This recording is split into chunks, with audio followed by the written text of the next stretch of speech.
The first roach you see in the kitchen at night is never the only one. You already know that. You flip on the light, it freezes on the counter, and it's gone before your hand finds something to throw. And somewhere behind that wall, there are dozens more you'll never see. So you do what everybody does. You buy the spray, you buy the traps, you buy the little plug-in things that promise sound waves. And every month, the problem comes right back, a little bolder than before. Here's what I'm going to tell you tonight. A single bulb of garlic, the kind that costs about $1 at any grocery store, will do more to clear roaches, ants, and spiders out of your home than a cabinet full of chemicals. And the old Amish families I sat with in Ohio have been doing it this way for over 100 years. They never called an exterminator. They never sprayed poison where their children ate. They just knew something the rest of us forgot. And the reason they knew it goes back to a chemist named Chester Cavallito, who in 1944 finally figured out exactly why garlic does what it does. Stay with me to the end. Because the last method I'm going to share, number 20, is the one I found buried in an old kitchen practice near Holmes County. And it is so simple, you'll be able to set it up this weekend with nothing but what's already in your pantry. And before you think this is only for people with big farms, let me stop you. Every single thing I'm about to show you works in a house you already own tonight, with no special tools. The first time I walked into one of those farmhouses outside Millersburg, I stood in the mudroom and I sniffed the air like a fool because something was different and I couldn't place it. There was a faint, clean, almost peppery smell near the doorframe. I thought maybe somebody had been cooking. It wasn't cooking. It was a string of crushed garlic tucked up along the top of the door, right where the wood met the frame. And that old man just watched me figure it out, and he smiled, because he knew I'd spent my whole life paying strangers to solve a problem his grandmother solved with $1 and an afternoon. Now, let me back up, because you need to understand why this works before you'll trust it enough to try it. For most of my life, I assumed garlic was just a smell. Strong, yes, but just a smell. That's not what it is at all. When you crush a clove of garlic, and this is the part almost nobody knows, you trigger a chemical reaction. Inside the garlic, sitting quietly, is a compound called allicin, and in a separate compartment is an enzyme called alliinase. As long as the clove is whole, they never touch.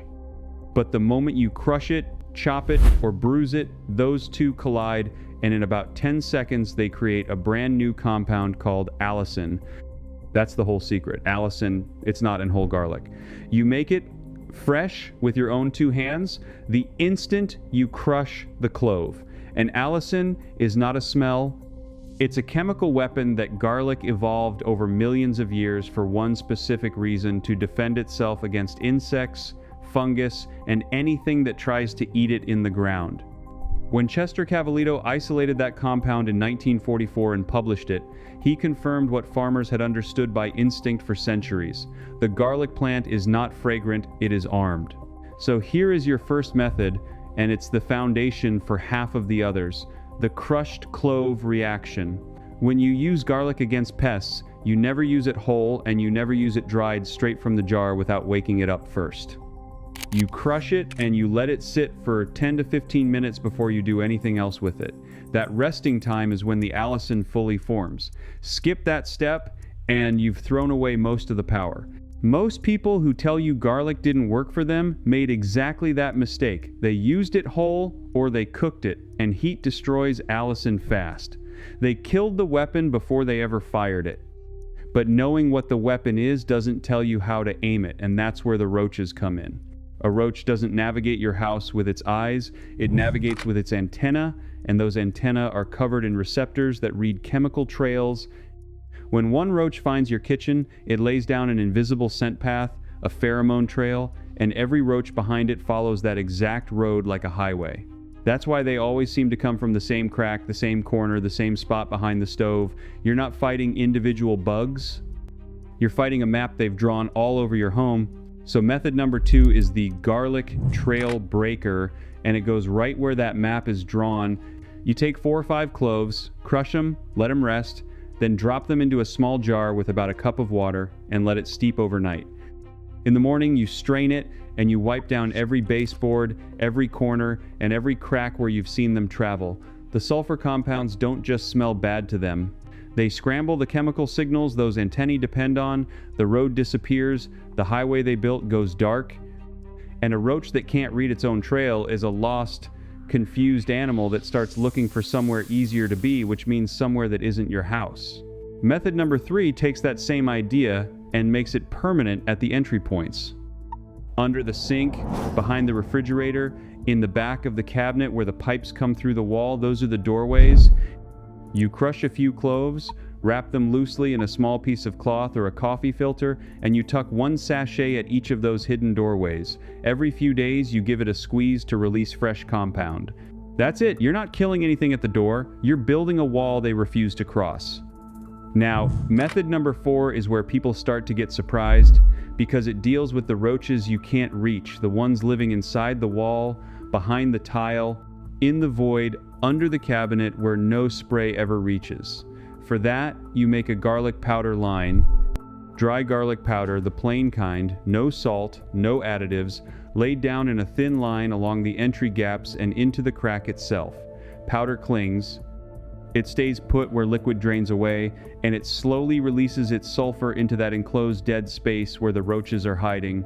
In a sealed void, that concentration builds, and it becomes a place they can't tolerate. They come out, and when they come out toward your traps or your treated baseboards, now you've got them moving on your terms instead of theirs. That's roaches handled at 4 different depths: the trail, the door, the sachet, and the hidden void. But roaches were never the enemy that frustrated me most. The ants were. Because ants don't just visit, ants commit. If you've ever watched a line of ants march across your counter, you've watched one of the most organized armies on Earth. Every one of them is following a scent trail laid by the scout that came before, and the trail is chemical, just like the roach highway, only tighter and more disciplined. Kill the ants you can see, and you've done nothing, because the trail is still there and the colony just sends replacements down the same road. This is why the spray from the store fails you over and over. You're mopping up soldiers while the map stays intact. So method number 5 is the ant trail eraser, and it works faster than anything I've ever tried. The second you see a line of ants, you crush a clove, cut it in half, and you rub the cut face directly across the trail, right through the middle of the line, and along wherever they're entering the windowsill, the threshold, the gap under the door, the oils go straight onto the surface. The trail breaks instantly. I've watched a marching column fall into total chaos in under a minute. The ants spinning in circles because the road they trusted just vanished under a wall of sulfur they can't see past. Method number 6 seals the border so they can't just draw a new map. You find where they're coming in, and there's always one main entry, a crack in the foundation, a gap by a pipe, the corner of a window frame, and you pack crushed garlic right into that opening. You can mix it with a little petroleum jelly to make a paste that stays. That becomes a plug they will not tunnel through. I've seen a single clove pressed into a foundation crack shut down an invasion that had been going for weeks. And method number 7 is the one the Amish grandmother showed me for the pantry, because ants love a pantry more than anywhere else in the house. You take garlic cloves, still in their papery skin, and you set 2 or 3 in the back corners of the shelves and inside the flour and grain containers themselves. Whole garlic in the skin won't flavor your food, but it steadily releases just enough of its scent into that enclosed shelf to make the whole pantry a no-go zone. This is not new. This goes back to the days when families stored a full year of grain in the cellar and could not afford to lose it, so they layered garlic and bay right into the barrels. They weren't seasoning the wheat. They were guarding it. Now, I want to be honest with you about something, because I promised you I'd tell you what changed for me, and I was skeptical of every bit of this at first.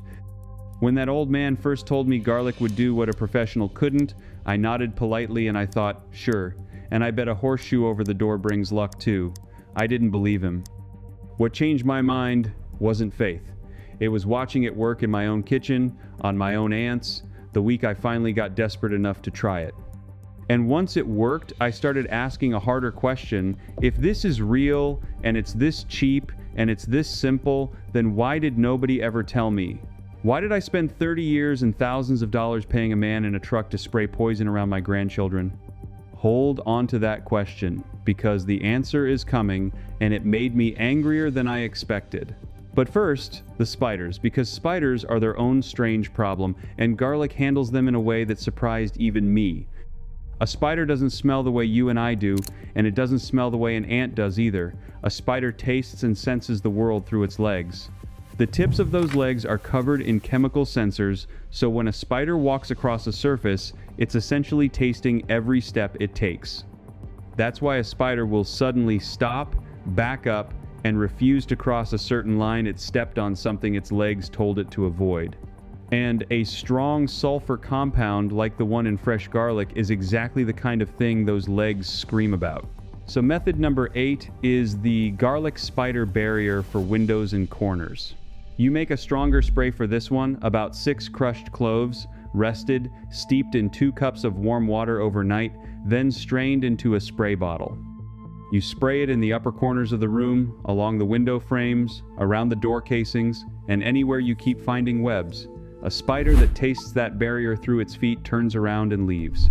It won't build where it can't stand to walk. Method number 9 takes that same spray outside to the perimeter, because the truth about spiders is that most of them come from the outside in. You treat the outside of the window frames, the door thresholds, the corners of the porch, the spot where the foundation meets the ground. You're building a taste barrier around the shell of your house so they never make it through the door in the first place. Do this once a week through the warm months and you will watch your web problem shrink to almost nothing.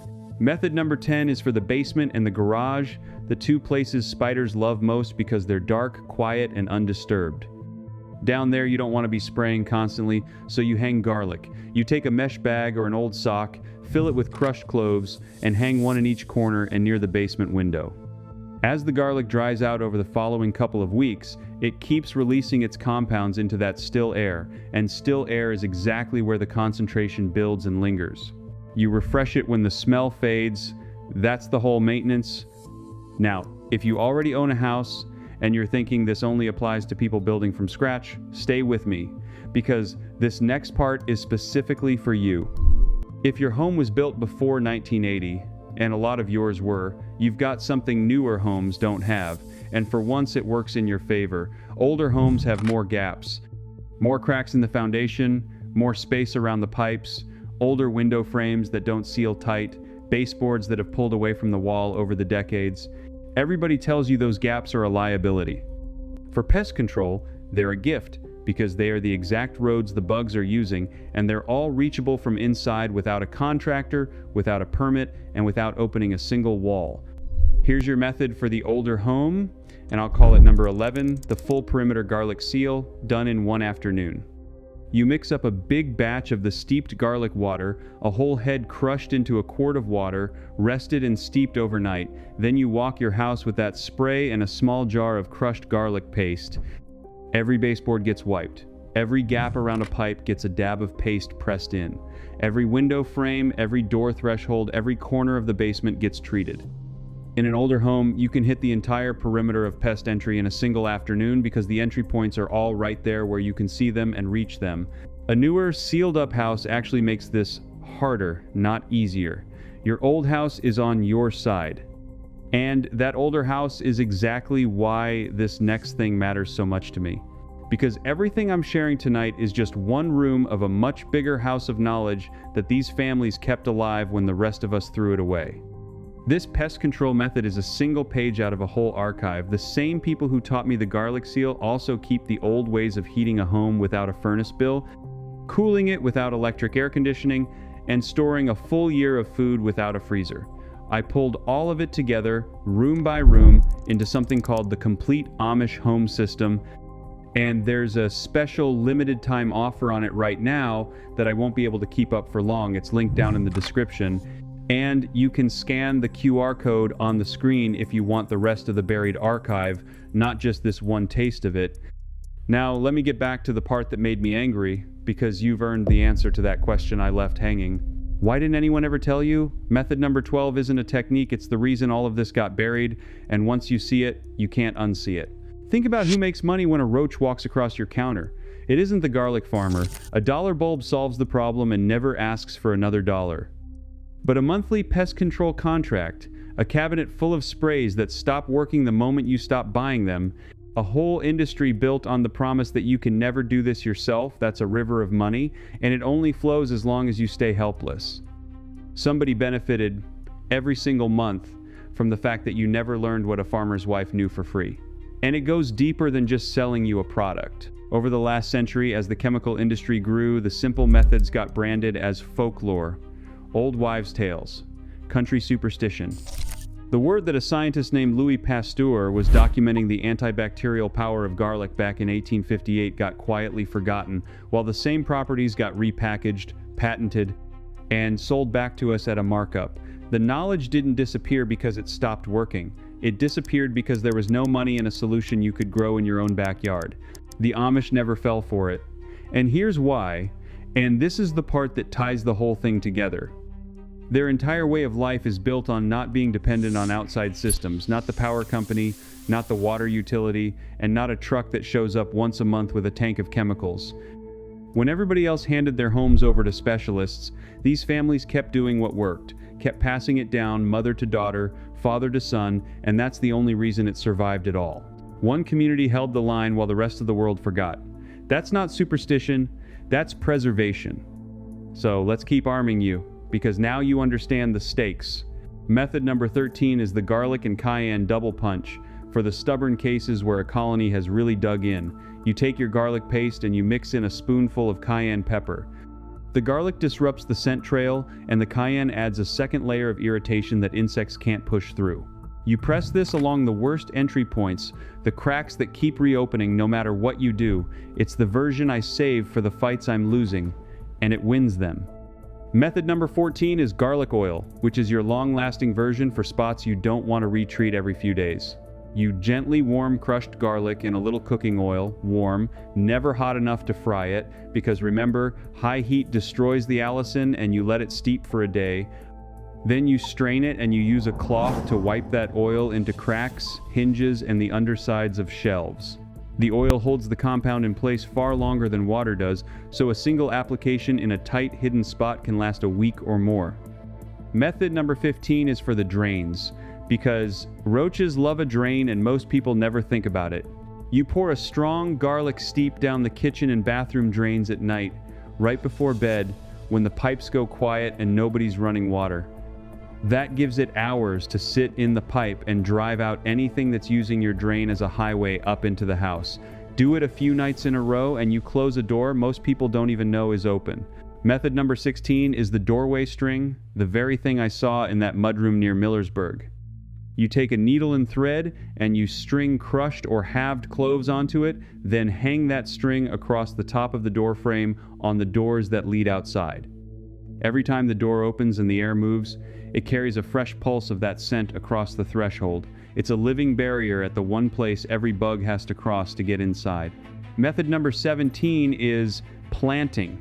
For those of you with even a strip of dirt along the foundation, garlic planted right against the base of the house, especially near the doors and the low windows, puts up a living wall of the same compounds growing straight out of the ground. It comes back year after year, it costs you nothing after the first planting, and it does its work whether you remember to tend it or not. Farmers have planted garlic as a border crop for centuries for exactly this reason. It guards whatever grows beside it. Method number 18 is the mopping solution, and it turns your whole floor into a barrier once a week. You add a cup of strong garlic steep to your mop bucket. As it dries, it leaves an invisible film across the floor that ants and roaches read as hostile ground. Your house won't smell like garlic to you an hour later. That sharp scent fades fast for a human nose, but to an insect walking the floor on chemical-sensing legs and antennae, the whole surface just became a place it doesn't want to be. Method number 19 is the refrigerator, coil, and appliance back treatment, because the warm, dark space behind and under your major appliances is the single most popular roach hotel in the average American kitchen. You pull the fridge out, you wipe the back and the floor beneath it with your garlic spray, and you tuck a sachet up on the coil housing where the warmth will keep driving the scent out. That's the nursery. Shut down the nursery and the whole population collapses. But I told you the best one was last, and I meant it. Number 20 is the method I almost walked right past because it was so ordinary I didn't think it counted, and it turned out to be the most powerful thing in the whole archive. I was sitting in a kitchen in Holmes County, and I noticed the woman of the house kept a small clay crock on the back of her wood stove, near the warmth but never on the direct heat. Inside it was crushed garlic, a little water, and a piece of cloth over the top, and every morning she'd give it a stir and set it back. I finally asked her what it was for, and she looked at me like I'd asked why the sun comes up. That crock, she said, was the reason the house had no bugs. The gentle, constant warmth from the stove kept releasing the garlic's compounds into the air of the whole room, all day, every day, without her ever spraying a thing. It was a slow-release diffuser, the kind of thing you'd pay $40 for at a store, made from $1 of garlic and the waste heat of a stove that was already burning. Here's how you do it in your house, tonight, and you don't need a wood stove. You take a small, heat-safe bowl or jar, put in a handful of crushed, rested garlic with just enough water to cover it, and set it somewhere with steady, gentle warmth, the top of the refrigerator where the motor gives off heat, a sunny windowsill, near a radiator, the back of the stove where a pilot light warms the surface. That low, constant warmth does what a wood stove did for her. It slowly, quietly pushes the compound into the air of the entire room, around the clock, refreshing your whole barrier without you lifting a finger. You top off the water every couple days and replace the garlic once a week. 1 crock per room, that's the finale. That's the thing they kept alive when everyone else forgot a passive, automatic, $1-a-week pest shield that runs on heat you're already paying for and asks nothing more of you. The knowledge was always there. Cavallito proved the chemistry in 1944. Pasteur saw the power back in 1858. Farmers guarded their grain with it for centuries before either of them. It got buried under 100 years of marketing that needed you helpless. One community refused to let it go, and now it's yours. Here's what I want you to feel tonight, driving home the real point of all of this. You were never helpless. The thing you needed to protect your home from the crawling things in the dark cost $1 and grew in the ground the whole time, and somebody convinced you it couldn't possibly be that simple because you're believing that was worth money to them. Tonight, you took a piece of that back. If you're the kind of person who believes real knowledge has been quietly pushed aside to protect somebody else's profit, then you already know what to do with what you just learned. You go crush a clove and prove it to yourself. And I want to hear about it, so do me a favor and leave a comment right now telling me this. Which one are you starting with? The doorway string like I found near Millersburg? Or the warm crock from that kitchen in Holmes County? Tell me. I read them and I answer. And if any part of tonight made you feel like you got a piece of something back that was taken from you, then subscribe and stand with the rest of us who are digging these old ways back up one at a time, because we are not just watching videos here, we are recovering what our grandparents knew. The next one I'm working on is the one those same families used to keep an entire cellar of food cold through August without a drop of electricity, and once you see how they did it, you'll never look at your power bill the same way again. Come find out with me.